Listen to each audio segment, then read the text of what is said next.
প্রকাশিত হলো এবারের মাধ্যমিকের পরীক্ষার ফলাফল।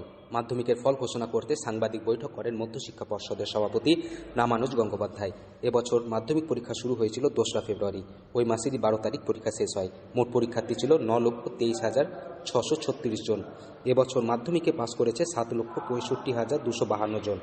এবছর মাধ্যমিক পরীক্ষায় পাসের হার 86.31%। গত বছরের তুলনায় এবছর পাসের হার বেড়েছে। মাধ্যমিকের মেধা তালিকায় এবার রয়েছে 57 জন। পাসের হারে এগিয়ে কালিম্পং, তারপরে পূর্ব মেদিনীপুর, তৃতীয় স্থানে কলকাতা, চতুর্থ পশ্চিম মেদিনীপুর। এবছর মাধ্যমিকে প্রথম স্থান অধিকার করেছে কোচবিহারের চন্দ্রচূড় সেন। আমার খুবই ভালো লাগছে। কতক্ষণ পড়াশোনা করতে? স্কুল বাদে 10 ঘন্টা করার চেষ্টা করতাম। আর আশা করেছো ভালো হবে আশা করেছিলাম, কিন্তু যে 3rd পজিশন হবে এতটা এক্সপেক্ট করিনি। কি বলতে চাও? বড় হয়ে আমি সায়েন্স নিয়ে পড়তে চাই এবং রিসার্চ এবং করতেও চাই, এবং আমি এন্ট্রান্স, যেমন ইঞ্জিনিয়ারিংয়ের এন্ট্রান্স এক্সামটা দিতে চাই। মাস্টারমশাইরা বা অভিভাবকরা কীভাবে পাশে ছিল? খুব ভীষণভাবে হেল্প করেছেন আমাকে। আমার মা বাবা তো সর্বদা সব পরিস্থিতিতে আমার পাশে ছিলেন, এবং স্কুলের টিচাররা অবশ্যই হেল্প করেছেন। যেগুলো ডাউট থাকতো, আনসার চেক করে দেওয়ার থাকতো, করে দিতেন। তাছাড়া আমার মায়ের স্কুলের টিচাররাও খুব হেল্প করেছেন আমাকে। এখন কেমন লাগছে? এখন খুব ভালো লাগছে।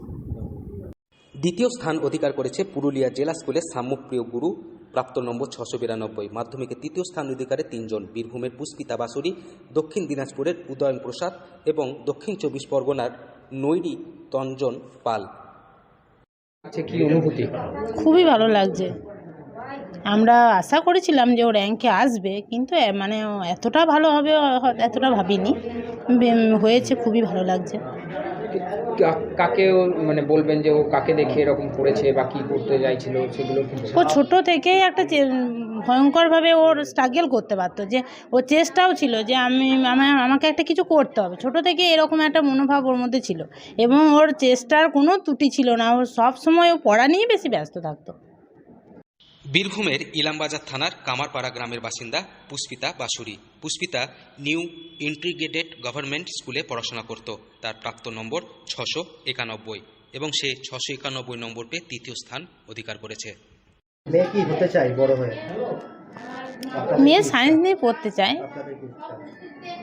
মেয়ে যেটা চায় সেটা আমরা ওকে সাথ দেবো। ও সায়েন্স নিয়ে পড়তে চায় এবং তারপরে দেখি কি করা যায়। ও ইঞ্জিনিয়ারিংয়ে যাওয়ার ইচ্ছা আছে।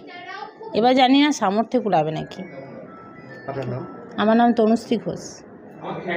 বীরভূম থেকে সৌভিক ডায়েরি রিপোর্ট, লোকাল 18 বাংলা।